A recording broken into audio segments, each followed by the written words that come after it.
ভারতের লোকসভা নির্বাচনে তৃতীয় দফার ভোট শেষ হয়েছে এবং তৃতীয় দফার ভোট শেষ হওয়ার পরপরই জনাব মোদি এমন সব উদ্ভট অসংলগ্ন কথাবার্তা বলছেন, তাতে মনে হয় তার উপরে চাপ ক্রমাগত বাড়ছে। উনি কী বলছেন, কেন বলছেন, সেটা নিয়ে কথা বলতে চাই। এবং আমি মনে করি ভারতের এবারকার নির্বাচনটা আমাদের দেশের জন্য, এই উপমহাদেশের জন্য এবং এই বিশ্বের জন্য খুব গুরুত্বপূর্ণ একটা নির্বাচন। সে কারণে এটা নিয়ে আমি একটু আপডেট বেশি দিতে চাই এবং আমি আমার দুটো চ্যানেলেই এই ইলেকশন রিলেটেড ভিডিও দেব। 3 পর্যায়ে নির্বাচন শুনতে মনে হয় 7টা পর্যায় হবে, তার মধ্যে 3 হওয়া মানে কম না, 3 হওয়া মানে বেশি। আসলে 280-র বেশি, টু বি প্রেসাইজ সম্ভবত 283টা আসনের নির্বাচন হয়ে গেল। আমাদের অর্ধেকের বেশি, আরও 10টা-11টা সিট বেশি হয়ে গেছে। সুতরাং খুবই মেজর চাঙ্ক চলে গেল। এই নির্বাচনে কি হলো এবং আমি শেষে আসবো কেন এই নির্বাচনটাকে আমি খুব গুরুত্বপূর্ণ মনে করছি। বিজেপির পক্ষ থেকে বিশেষ করে জনাব নরেন্দ্র মোদী তার সেকেন্ড ফেজের আগে যেভাবে মুসলিম বিদ্বেষী বক্তব্য দিচ্ছিলেন, হেট স্পিচ সোজা সাপটা কথায়, সেটা চলছে এবং দায় সারা গোছের এক ধরনের শোকজ করা হয়েছে কোনো নাম উল্লেখ না করে নির্বাচন কমিশন। আমি এটা একটা আলাদা ভিডিও করব কিভাবে ভারতের নির্বাচন কমিশনকেও নিজের কবজা করে ফেলেছে বর্তমান বিজেপি সরকার। এবং আমরা নিশ্চিত থাকতে পারি যদি সামনে তারা আরও ক্ষমতায় থাকে, যদি চলে আসে আবার, সেই সম্ভাবনা এখনও আছে বলে আমি মনে করি, বেশিই আছে, তাহলে তারা আরও অনেকগুলো প্রতিষ্ঠানকে আসলে ধ্বংস করে ফেলবে। এবারকার নির্বাচনে ভারতের নির্বাচন কমিশন একটা খুব গুরুত্বপূর্ণ আলোচনার বিষয় হয়ে দাঁড়িয়েছে। যাই হোক, তেমন কোনো কিছু যেহেতু ব্যারিয়ার তৈরি হয়নি, তারা তাদের মতো করে ক্রমাগত মুসলমানদের বিরুদ্ধে হেট স্পিচ কন্টিনিউ করেছে। এটা খুব নতুন, এটা সেকেন্ড ফেজে হয়েছে। থার্ড ফেজের আগে জনাব মোদী প্রথম যে কাজটা করেছেন, গুরুত্বপূর্ণ যে কাজটা করেছেন, হঠাৎ করে আবার অযোধ্যা যান। আমি ভুল না করলে তারিখটা 5 মে, গিয়ে সেই অসমাপ্ত রাম মন্দির, এটা নিয়েও ভিডিও করেছিলাম, অসমাপ্ত রাম মন্দিরে প্রাণ প্রতিষ্ঠা করা হয়েছে, যেটা অসমাপ্ত মন্দিরে কোনো দিনও প্রাণ প্রতিষ্ঠা করা যায় না। এই কারণে তাদের সর্বোচ্চ ধর্মগুরুরা সেটা অ্যাভয়েড করেছিলেন, কিন্তু এই নির্বাচনকে সামনে রেখে এই রাম মন্দির উদ্বোধন করে দিয়েছিলেন। যাই হোক, উনি রাম মন্দিরে গেলেন এবং সেখানে রামকে ষষ্ঠাঙ্গ প্রণাম করেছেন। মানে আবারও ধর্মীয় কার্ড খেলছেন কোনো না কোনো ফর্মে, নিজের হিন্দুত্ব সবার সামনে আবার আনছেন। এবং উত্তরপ্রদেশে বিশেষ করে এর মধ্যে এই দফায় জনাব অমিত শাহর নির্বাচন হচ্ছে, অমিত শাহর সিটে নির্বাচন হচ্ছে, সেখানে গেছেন, আরও বেশ কিছু জায়গায় গেছেন। এভাবে চলল। এর মধ্যে একটার পর একটা সমস্যা তৈরি হয়েছে। এর মধ্যে আমরা বলবো যে তৃতীয় পর্যায়ে ভোটের আগে একটা মারাত্মক অভিযোগ বিজেপির বিরুদ্ধে এসছে। সেটা হলো পশ্চিমবঙ্গে আমাদের মনে থাকার কথা, সন্দেশখালিতে 2 নারী ধর্ষিত হয়েছেন বলে তৃণমূলের বিরুদ্ধে এক ধরনের অভিযোগ, এবং সেটা নিয়ে দারুণ নির্বাচনে ফায়দা লোটার চেষ্টা হয়েছে বিজেপির দিক থেকে। অনেক রকম প্রটেস্ট হয়েছে, কিন্তু একটা গোপন ভিডিওতে দেখা যায়, যেটা ফ্ল্যাশ হয়ে গিয়েছিল, তাতে দেখা যায় যে বিজেপি নেতা আসলে বলছেন ওই নারীরা আদতে ধর্ষিত হয় নাই। তারা রীতিমতো এটা একটা ফেক তৈরি করে এই পরিস্থিতি তৈরি করেছেন। সেই ভিডিওটা প্রকাশিত হয়ে গেছে এবং যেটা খুবই ইন্টারেস্টিং, এরপর তৃতীয় পর্যায়ে শেষ হওয়ার পর যে 2 নারী অভিযোগ করেছিলেন তারা তাদের মামলা প্রত্যাহার করছেন এবং তারা বলছেন যে তাদেরকে মিথ্যা কথা বলে এই মামলাটা করেছেন। সো কত নিচু পর্যায়ে বিজেপি এখন নেমেছে এই নির্বাচনে তার পরিস্থিতি বা তার অবস্থান ভালো করার জন্য, সেটা আমরা বুঝতে পারি। এবং দ্বিতীয় পর্যায়ে যেহেতু ভোটের পার্সেন্টেজ কম ছিল, ক্রমাগত ভোট বেশি দেওয়ার আহ্বান ছিল, এবং তৃতীয় পর্যায়েও দেখা গেছে এতে 93টা সিটের নির্বাচন হয়েছে এবং তাতেও দেখা গেছে ভোট কাস্টিংয়ের পার্সেন্টেজ আগের বারের তুলনায় গ্রসলি 4%, 4.5% কম। এটা দ্বিতীয় পর্যায়ে ছিল, তৃতীয় পর্যায়ে হয়েছে।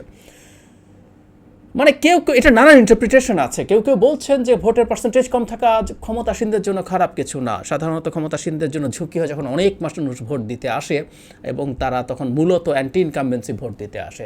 কিন্তু আমি একটা জিনিস মনে করি, বিজেপি যখন বারবার মানুষকে ভোট দিতে আসতে বলে, এটা বুঝতে হবে, এটা তো মানতে হবে, ভারতে বিজেপির মতো স্ট্রাকচার্ড কোনো দল নাই, এত গ্রাসরুটে কারো সংগঠন নাই। বিশেষ করে তাদের যে সংগঠনটা RSS, একেবারে গ্রাসরুট পর্যন্ত তাদের সংগঠন আছে। সুতরাং বিজেপি আমি ধারণা করি বুঝতে পারছে যে তার যে ভোট ব্যাংক, সেই ভোট ব্যাংকই আসলে ঠিকঠাক মতো ভোট দিচ্ছে না। সে কারণে তারা ক্রমাগত ভোটে আসার জন্য আহ্বান জানাচ্ছে। মানে এটা তো হওয়ারই কথা। আসলে আপনি যখন তুড়ি মেরে উড়িয়ে দিচ্ছেন বিরোধীদেরকে যে আপনি একাই 370 পাবেন, যদিও আপনি 370 পাবেন, আমরা আসলে মিডিয়ার প্রোপাগ্যান্ডায় চুপ করে আছি। বিজেপি এবার 441টা আসনে নির্বাচন করছে, বাকিগুলো তার জোট সঙ্গীদেরকে ছেড়েছে। 441টায় যদি 370 পেতে হয় তাতে 84% সাকসেস রেট লাগে। এটা আসলে অঙ্ক দিয়েই ইম্পসিবল। যাই হোক, এটা আপনি বলেছেন, আপনি বলছেন জোটগতভাবে 400 ক্রস করবেন। ভারতের ইতিহাসে একবার মাত্র কংগ্রেস সেটা করতে পেরেছিল ইন্দিরা গান্ধী মারা যাওয়ার পর। আপনি সেটা করে দেখাবেন। তো তাই যদি হয়, if you are that confident, আপনার তো লোকজন ঘরে বসে থাকবে, দরকার নাই আমার ভোট দেওয়ার, আমার দল তো বিরাট বিজয় পাচ্ছে, এই ধরনের একটা ন্যারেটিভ। কিন্তু আপনি যখন ডাকছেন, তার মানে ভোটের পার্সেন্টেজ কম পড়াকে যেই যেভাবে ইন্টারপ্রিট করুক না কেন, আমি বিভিন্ন জায়গার ডেটা দেখে বা এক ধরনের অ্যাজাম্পশন অনেকের দেখে আমি ধারণা করি বিজেপি এবার ভোট কম হওয়ার পার্সেন্টেজে ক্ষতিগ্রস্ত হবে। কারণ বিজেপির লোকজনই সম্ভবত তার যে কোর ভোটের জায়গা, তারা ভোট দিতে আসছে না।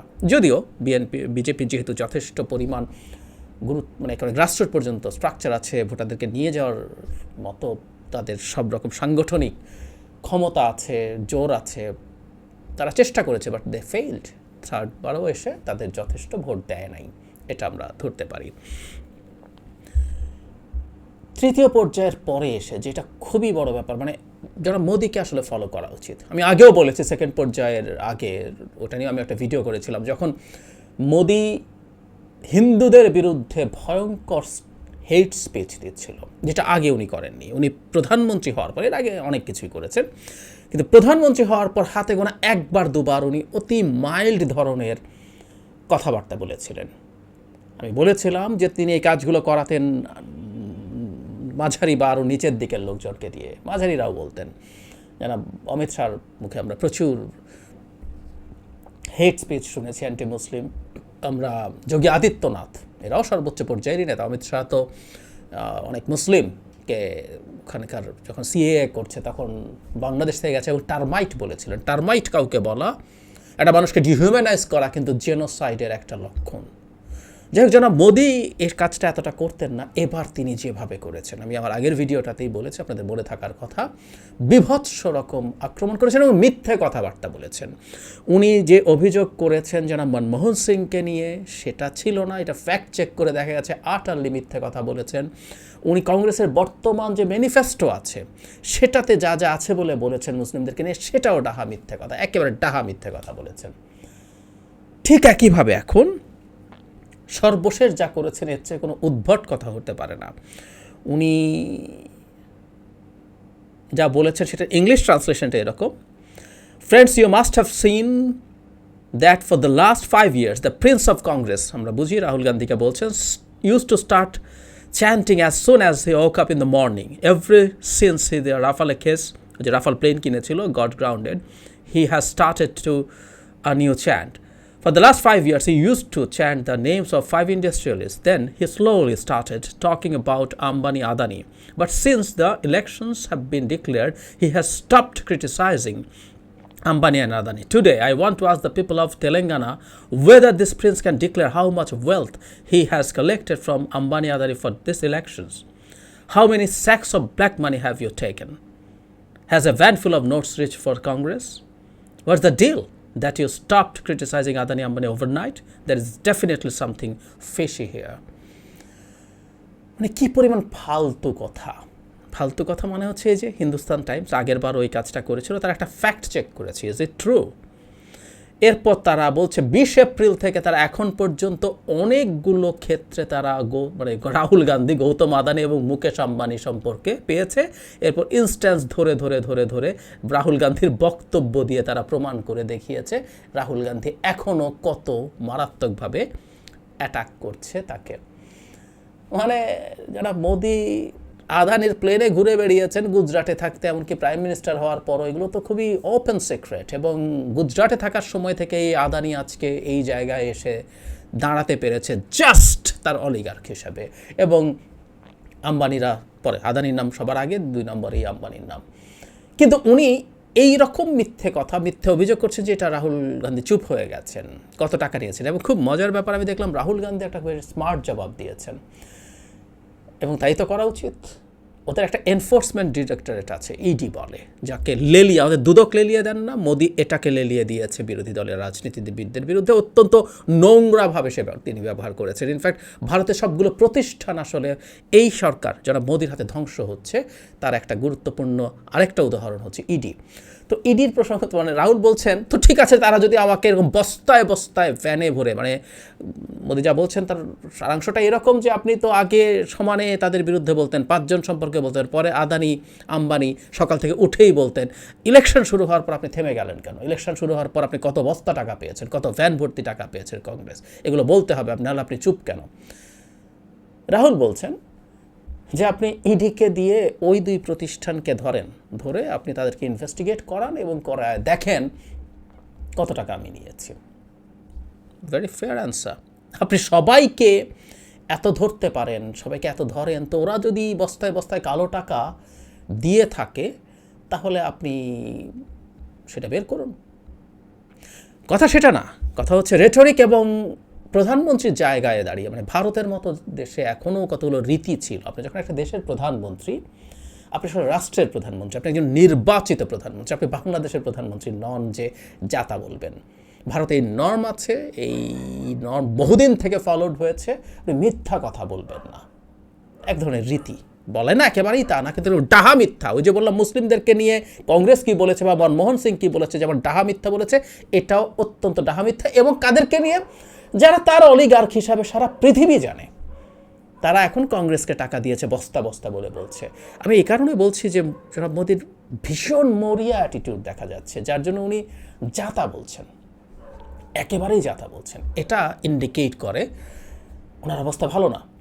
তিনি রাষ্ট্রের ক্ষমতায় আছেন, সরকারের প্রধান, তার কাছে প্রচুর ইনফরমেশন বিভিন্ন জায়গা থেকে আসে। At the same time I repeat, আরএসএসের মতো একটা সংগঠন হচ্ছে তাদের মাদার সংগঠন, তাদের গ্রাসরুট থেকে তারা যথেষ্ট তথ্য পাচ্ছেন, এবং আমি বিশ্বাস করি খুব ভালো তথ্য তাদের কাছে আসছে না।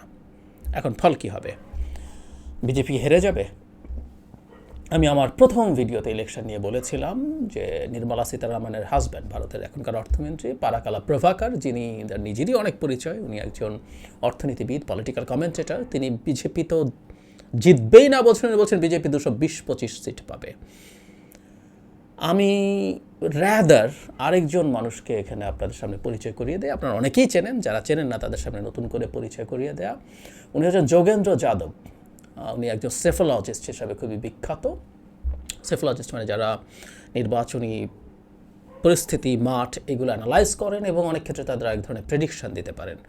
যোগেন্দ্র একসময় আম আদমি পার্টিতে ছিলেন, ওখান থেকে ওনাকে বেরিয়ে আসতে হয়। উনি এখনও পলিটিক্যাল অ্যাক্টিভিস্ট, তাই কেউ কেউ বলতে পারেন যে যোগেন্দ্র যাদবের কথা আমরা নেব কেন? এ কারণে নেব যে ওই ভদ্রলোক এখনও বেশ ভালো প্রেডিক্ট করেন। উনি রিসেন্টলি যে কর্ণাটকের বিধানসভা নির্বাচন হয়েছিল, যেখানে বিজেপি সরকার ছিল এবং জনাব মোদি, অমিত শাহ, যোগী আদিত্যনাথ, তাদের এই ট্রেও মারাত্মক রকম রোড শো টোক করে বহু কিছু করেছিল, মানে মনে হচ্ছিল সব কিছু তাদের পক্ষে যাচ্ছে, কিন্তু যোগেন্দ্র বলেছিলেন যে বিজেপি হারবে, এবং ওখানে বিজেপি হেরেছে, এবং আমরা অনেকেই জানি সেখানে কংগ্রেস ক্ষমতায় এসছে।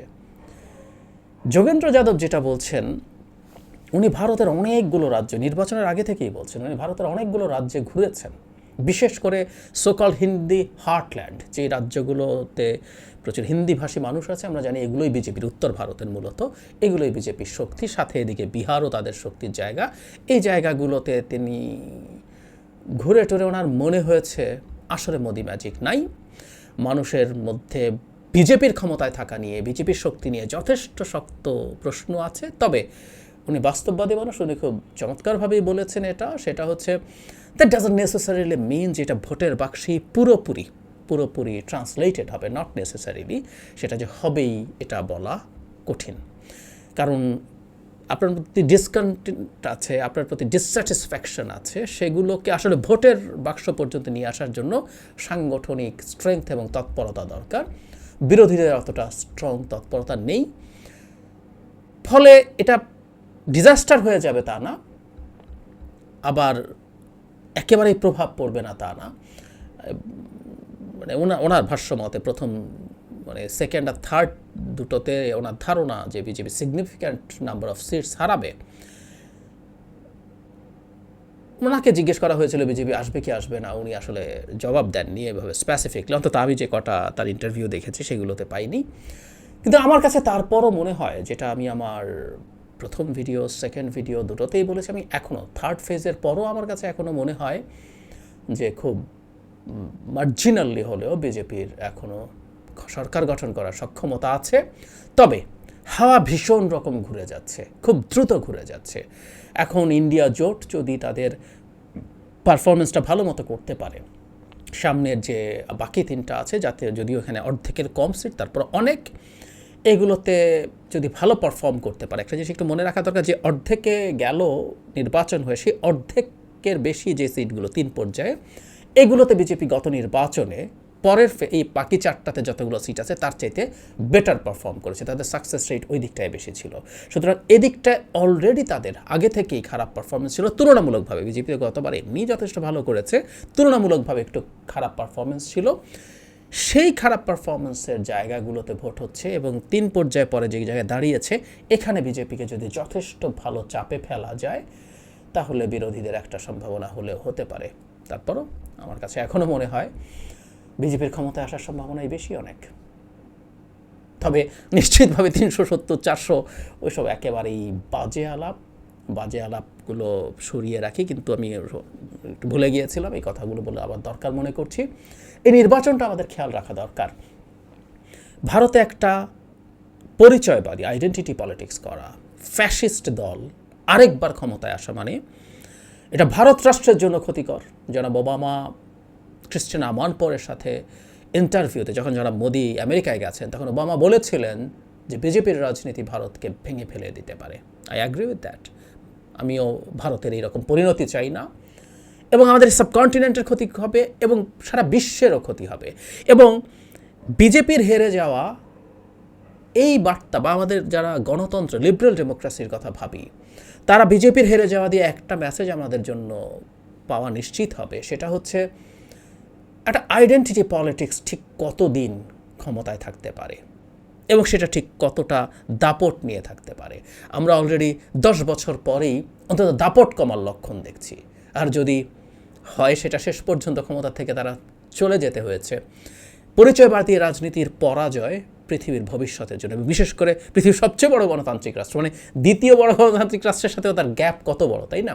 এখানে 1.5 বিলিয়ন আর ওখানে আমেরিকা হলো সেকেন্ড, 35-36 কোটি আমি যদি ভুল না করি, কত বড় ডিফারেন্স। সো এত বড় একটা গণতান্ত্রিক রাষ্ট্র, যেখানেকার ভোটারের সংখ্যা পৃথিবীর অনেকগুলো দেশ একসাথে যোগ করে দিলেও হবে না, প্রায় 100 কোটি ভোটার ওখানে। তো সেই পরিস্থিতির একটা দেশ, সেই একটা দেশের পরিচয়বাদী রাজনীতি পরাজিত হয়েছে।